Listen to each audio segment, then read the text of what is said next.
End of the school year is always a reason to celebrate, but it is bittersweet this year for a Catholic school in Northeast Minneapolis. St. John Paul II Regional Catholic School dates all the way back to the 1850s and just wrapped up its last ever day of classes. Our Ian Russell takes us there.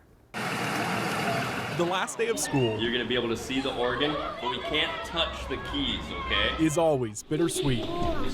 And as the school year ends and summer begins, at St. John Paul II Catholic School, bittersweet doesn't begin to cover it. And the teacher is grateful and kind, and she cares about us very much. For decades, thousands of students have walked these hallways. I think it's over like 100 here probably. But next year, A little bit. I wanted to graduate here. Yeah.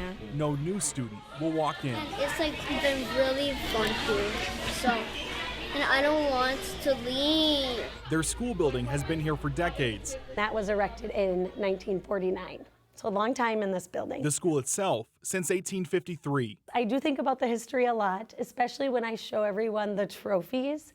We have trophies that go back into the early 1900s. But the age is beginning to show. Maintenance costs, now too much to handle. It costs a lot for these older buildings and plumbing, electric, all of that. So next year, To pray for our school building. this school will combine with another Catholic school in Columbia Heights. Let's take a moment to pray for some of our friends who may not be joining us at Immaculate Conception next year.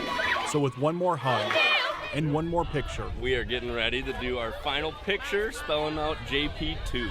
the last group says goodbye. We'll never forget that we have a long legacy here in Northeast Minneapolis. The last day of school is always bittersweet, especially on the last day.